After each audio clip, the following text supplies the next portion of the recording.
anomali baru, guys.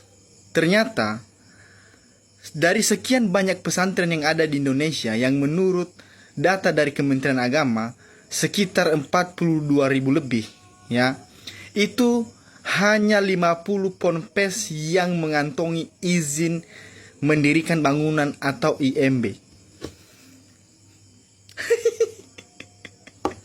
Giliran yang dibangun gereja, ya, atau rumah ibadah yang lain, ya, itu ditanya IMB-nya mana, surat ininya mana, izin warga setempatnya mana.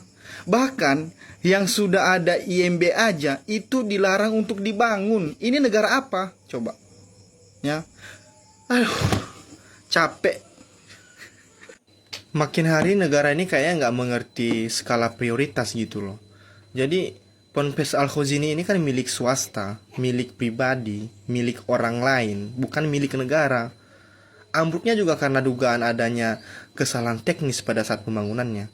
Kenapa negara tanpa angin, tanpa topan angin hujan, tiba-tiba menyodorkan pernyataan untuk membangun ulang ponpes tersebut pakai dana APBN?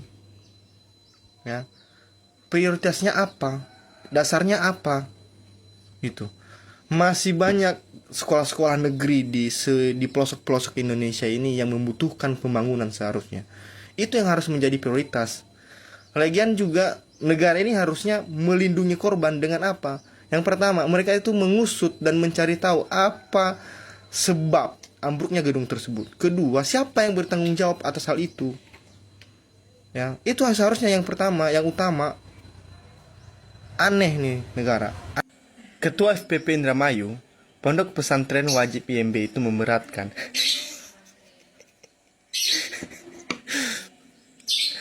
Pantesan aja, ada aja kasus pesantren yang gedungnya ambruk. Nah, karena guys, salah satu syarat pengurusan IMB itu adalah diberikannya denah bangunan serta struktur bangunan itu sendiri. Jadi kalau misalkan sudah ada denah dan struktur bangunannya, itu pasti pembangunan gedung itu sudah matang perencanaannya, ya. Karena denah dan struktur bangunan itu pasti dibuat oleh orang yang berprofesional. Dan anehnya, giliran pendirian rumah ibadah orang lain ditanya semua, IMB-nya mana, surat izin RT RW-nya di mana. Ini disuruh ngurus IMB aja kok repot, kok berat. Aneh. Ada sejumlah pasal kontroversial dalam KUHP baru yang menurut sejumlah pakar bisa mengancam kebebasan berpendapat dan juga kehidupan privasi masyarakat. KUHP baru mulai berlaku 2 Januari 2026 kemarin. Beberapa pasal karet diantaranya pasal 218 KUHP tentang penghinaan presiden dan wakil presiden. Ini adalah delik aduan, artinya bisa diproses kalau ada aduan dari presiden atau wakil presiden jika merasa terhina. Ancaman hukumannya maksimal 3 tahun penjara. Kedua, pasal 256 KUHP tentang pawai, unjuk rasa, dan demonstrasi tanpa izin yang menimbulkan keonaran atau huru-hara di masyarakat.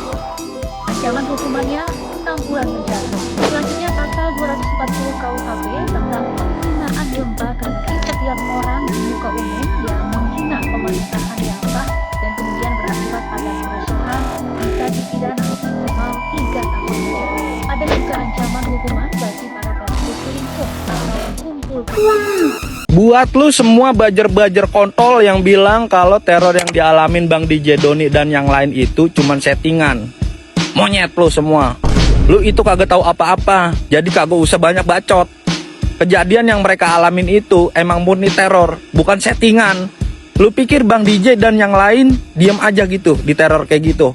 Tanpa lo suruh buat laporan pun, mereka udah ngelaporin kejadian tersebut. Nih buktinya.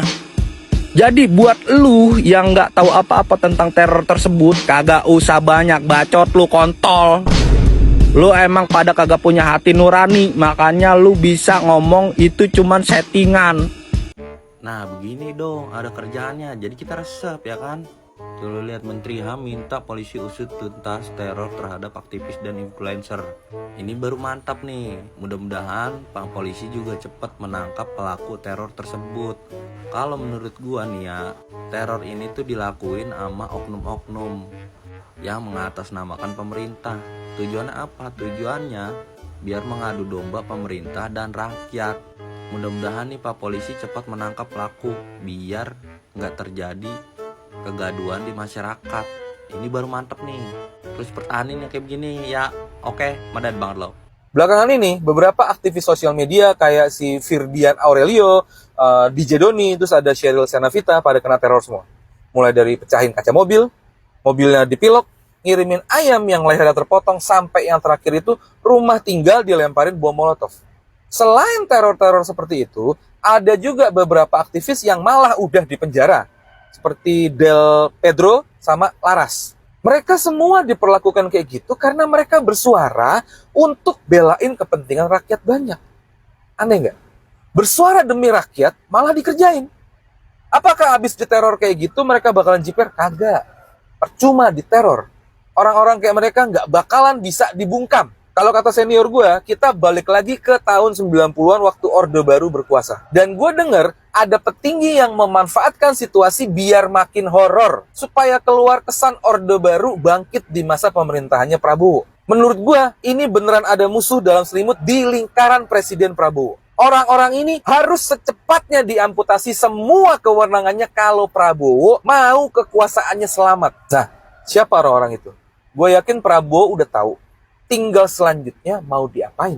Apa lo? Mereka yang sekarang dihina, dicaci, atau bahkan dikirimi bangkai segala macam, itu artinya pemerintah siapapun harus bertanggung jawab terhadap tekanan pada warga negara, dan jangan ditekan dan jangan dibatasi hanya karena kemarahan atau kebencian, lalu para influencer ini atau public figure itu kemudian diancam. Itu nggak fair.